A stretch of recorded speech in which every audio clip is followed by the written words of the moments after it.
अब अगली खबर मैं आपको देता हूं कि कल एक बहुत बुरी खबर थी कि आईएमएफ ने पाकिस्तान को फिर से कई बिलियन डॉलर का जो ना कर्ज दे दिया। लोग सोशल मीडिया पे आईएमएफ को बोल रहे हैं इंटरनेशनल मिलिटेंट फंड। ऐसा क्यों कहा गया मैं समझाता हूं मैं आपको। पाकिस्तान को कर्ज देने के बहुत विरोध हो रहा था सोशल मीडिया पे कि भाई कर्ज नहीं देना है इसको। देखिए भारत ने इसका विरोध किया। अंतरराष्ट्रीय मुद्रा कोष आईएमएफ ने हाल ही में पाकिस्तान को $1 अरब का कर्ज देने का फैसला कर दिया। भारत ने इस फैसले का कड़ा विरोध किया और वोटिंग के दौरान वो एब्सेंट रहा, अनुपस्थित रहा। अब सवाल यहाँ पर यह उठता है कि भारत ने वोट खिलाफ में क्यों नहीं दिया और भारत के रहते हुए आईएमएफ ने यह कर्ज कैसे मंजूर कर दिया। तो इसी कुछ बेसिक्स को मैं आपको समझाना चाहता हूं कि भाई नो में वोटिंग कर सकता था तो क्यों नहीं की।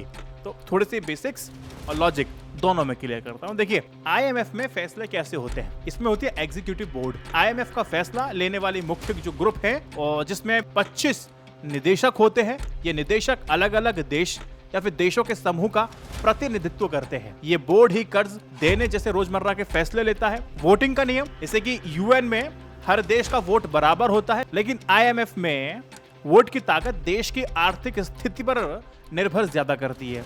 मिसाल के तौर पर अमेरिका जैसे बड़े आर्थिक देश का वोट ज्यादा वजन रखेगा। आम सहमति जब बनाई जाती है तो क्या होता है, आईएमएफ ज्यादातर फैसले सभी की सहमति से लेता है। अगर वोटिंग होती है तो ना कहने का विकल्प नहीं होता है। निदेशक या तो हाँ में वोट देंगे या फिर गैर हाजिर हो सकते हैं। बस दो का ऑप्शन नहीं है, इसलिए भारत ने बोला जब दो नहीं है तो हम एब्सेंट रहेंगे। भारत ने गैर हाजिर रहा, उसने क्यों चुना वजह भी समझ लीजिए। भारत ने पाकिस्तान को कर्ज देने के फैसले में वोटिंग से दूरी बनाए रखी। इसका मतलब ये नहीं है कि भारत को कोई आपत्ति नहीं थी, बिल्कुल आपत्ति थी। दरअसल आईएमएफ के नियमों में ना वोट देने का कोई प्रावधान नहीं है, इसलिए भारत ने गैर हाजिर रह करके अपने विरोध को काफी ज्यादा मजबूती से दर्ज कराया है।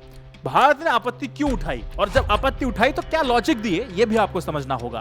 भारत ने आईएमएफ के सामने अपनी नाराजगी साफ तौर पर जाहिर की और 3 बड़े मुद्दे उठाए। पहला कि पाकिस्तान की नाकामी। पिछले 35 साल में पाकिस्तान ने 28 बार आईएमएफ से मदद ली है, जिसमें पिछले 5 साल में 4 बार शामिल है। फिर भी उसकी अर्थव्यवस्था में कोई सुधार देखने को नहीं मिल रहा। भारत का कहना है कि बार बार कर्ज देने से कोई फायदा हो ही नहीं रहा। दूसरा, भारत का तर्क था कि सेना का दबदबा। पाकिस्तान की अर्थव्यवस्था पर सेना का बहुत ज्यादा नियंत्रण है, इससे पारदर्शिता कम होती है और नागरिक सरकार के सुधारों पर साफ असर पड़ता है। तीसरा तर्क, आतंकवाद को समर्थन। भारत ने साफ कह दिया है जो देश सीमा पर आतंकवाद को बढ़ावा देता है उसे कर्ज देना बिल्कुल गलत है। ये आईएमएफ जैसे वैश्विक संगठन की साख को नुकसान पहुंचा सकता है और अंतरराष्ट्रीय नियमों के खिलाफ है। अब इतनी आपत्ति देने के बाद फिर कर्ज कैसे मंजूर हो गया, सवाल है ये। आईएमएफ में बड़े देशों जैसे कि अमेरिका के पास ज्यादा वोटिंग पावर होती है। भारत ने गैर हाजिर रहकर के विरोध जता दिया, लेकिन बाकी निदेशकों की सहमति से कर्ज का प्रस्ताव पास हो गया,